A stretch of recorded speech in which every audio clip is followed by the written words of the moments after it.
ఈయనట ఒక్కసారి కాదు 100 సార్లైనా జైలుకు పోతా, పేద గిరిజన రైతుల కోసం ప్రభుత్వంపై పోరాడతా మాజీ మంత్రి కేటీఆర్. పేద గిరిజన రైతుల కోసం అట. ఒక్కసారి రీకలెక్ట్ చేసుకో కేటీఆర్, నువ్వు ఒక్కసారి రీకలెక్ట్ చేసుకో. ఖమ్మం జిల్లా ఎల్లన్న నగర్లో పచ్చి బాలింతలని జైలుకు పంపించినారు మీరు. పచ్చి బాలింతలని 3 సంవత్సరాలు 4 సంవత్సరాలు ఉన్న పిల్లలని జైలుకు పంపించిన చరిత్ర మీది. పోడు భూముల కోసం కొట్లాడిన నువ్వు అంటున్న గిరిజన రైతులు అంటున్నావు కదా, ఆ గిరిజన రైతుల కోసం.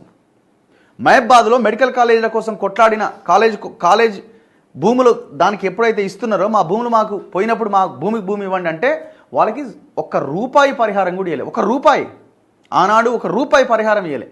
ఆ మహిళలు రోడ్ల మీదకి వచ్చి గొడవ చేస్తే వాళ్ళందరినీ తీసుకుపోయి, చిన్న పిల్లలు ఉన్నారు, 3 ఏళ్ళు 4 ఏళ్ళ పిల్లలు ఉంటే పిల్లలందరినీ బయట పెట్టి మహిళలందరినీ ఎత్తుకపోయి లోపలేసారు. దాదాపు 1 నెల రోజులు జైల్లో ఉన్నారు వాళ్ళు. దుర్మార్గులయ్యా మీరు. నువ్వు ఒక్కసారి 100 సార్లు నువ్వు జీవితాంతం జైలులో ఉండాల్సిందే. తెలంగాణ నువ్వు జైలుకు పోవాల్సిన అక్కడ కూడా లేదు. నిన్ను జైలుకు పోవాలని నేను ఏదో చేయాలని కూడా మేము అంటలేం. తిన్న భూములు తెలంగాణ ప్రజలకి బహిరంగ క్షమాపణ చెప్పి కక్కు. నీ ఫామ్ హౌస్ కబ్జా, మీ చెల్లె ఫామ్ హౌస్ కబ్జా, మీ నాయన ఫామ్ హౌస్ కబ్జా బెదిరించి రాసుకున్నారు. ఈయన నిన్న ఇంటర్వ్యూలలో చెప్తుండు, మల్లన్న సాగర్ గురించి చెప్తుండు. ఏం మాట్లాడుతావు నువ్వు మల్లన్న సాగర్ గురించి? ఒక చిన్న ఎగ్జాంపుల్ చెప్తా. మల్లన్న సాగర్లో నువ్వు అడుగు, మీ బావను అడుగు. ఒక 10 మంది దళితులు అక్కడ కొండపోచమ్మ నిర్వాసితులు ఒక 10 మంది కేసు వేసిరు. 10-20 మందో దళితులు, అంతా దళితులు, బీసీలు కేసు వేస్తే మీరు నా మీద కేసు వేస్తారా?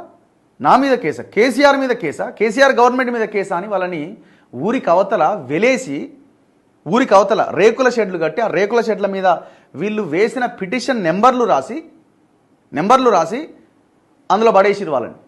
సింగిల్ రూమ్లో సపరేట్గా వాళ్ళ కోసమే కట్టించారు. ఎంత దుర్మార్గులు మీరు! ఎంత రాక్షసానందం పొందిరు మీరు ప్రజలని ఆ రకంగా హింసించుకుంటా. వీళ్ళట పేద గిరిజన రైతుల కోసం అట. అసలు ఏనాడన్నా మీరు రైతుల గురించి పట్టించుకున్నారా? రైతు బంధు ఇయ్యంగానే రైతుల గురించి పట్టించుకున్నట్టు కాదు కదా. నువ్వు ఉన్న భూమి అంతా లాగేస్తేవి రైతుల దగ్గర నుంచి.